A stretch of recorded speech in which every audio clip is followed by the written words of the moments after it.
2020 সালে আমি একটা খুব ইন্টারেস্টিং ভিডিও বানিয়েছিলাম এই ঈদ নিয়ে। সেটা হচ্ছে ৩ ধরনের মানুষ মূলত ঈদ সেলিব্রেট করছে বর্তমানে সোশ্যাল মিডিয়াতে। ১ নম্বর, যারা একটু পশ সোসাইটিতে বিলং করে, যাদের অর্থনৈতিক সমৃদ্ধি অনেক ভালো। তারা ফ্যামিলি নিয়ে ঘুরতে যায় গুলশান বনানী এদিক ওদিক, এবং তাদের নিজস্ব গাড়ি থাকে। তারা খুব সুন্দর মানে পশ একটা ভাইবে ছবি আপলোড করে ফ্যামিলি মেম্বার্স।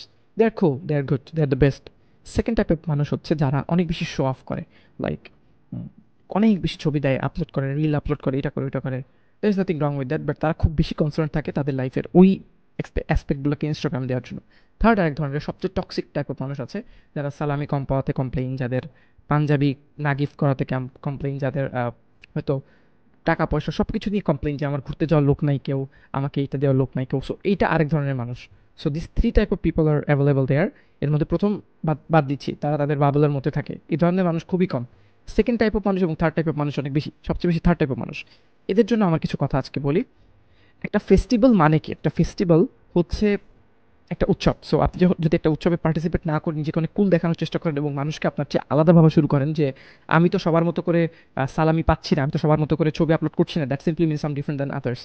এটা কিন্তু কুল না আসলে, you are missing out. Because একটা সময় পরে যখন আপনার ফ্যামিলি মেম্বারের অনেকে বেঁচে থাকবে না, বা যেমন ধরেন আপনার এই ফ্রেন্ডস অনেকের একটা সময় পরে কিন্তু বিদেশে চলে যাবে, আপনি চাইলেও কিন্তু স্কাইপিতে বা আপনার এখন স্কাইপে না, জুমে আপনার কল করে কিন্তু ঈদটাকে সেলিব্রেট করতে হবে। সো এখন currently you have the capability that you have a few people in your life, ৫ জন ১০ জন ৬ জন ২ জন ৩ জন, ভালো না লাগলেও just go out there and try to be in a positive vibe. কারণ ট্রান্সপারেন্সি, ভাইব, সুন্দর মোমেন্ট, এগুলো কিন্তু আস্তে আস্তে করে মানুষকে ট্রান্সেন্ড করে। মানে হচ্ছে, ধরেন কালকে আপনার খারাপ লাগছিল কোনো একটা রিজনে, এখন ওই মোমেন্টে আপনি যদি ওদের সাথে থাকেন একসাথে, আপনার কিন্তু ভালো লাগা শুরু হবে। সো এই ট্রান্সপারেন্সি যে ব্যাপারটার কথা বলছি, এটা ভেরি ইম্পর্টেন্ট। এবং আপনি যদি থার্ড পার্সন মানুষ হয়ে থাকেন, হীনমন্যতা থেকে বের হন, just go with your family, যা করতেছে জাস্ট আপনি করেন। অনেক সময় অনেকে আসতে দেখবেন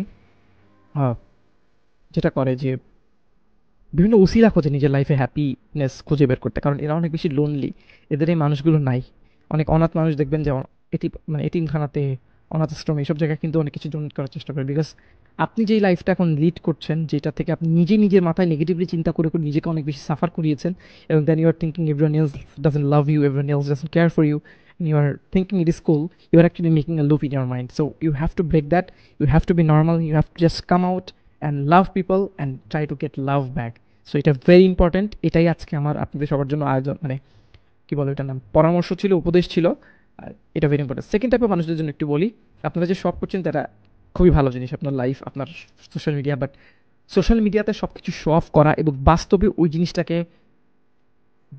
মানে এক্সপিরিয়েন্স করা is very important. There are some people, ছবি তো তুলবেনই আপনি, কোনো অসুবিধা নেই, বাট আপনি দেখবেন যে আপনার আশেপাশে যখন আপনি অনেক বেশি ছবি তোলেন, অনেক মানুষ আনকমফোর্টেবল ফিল করে।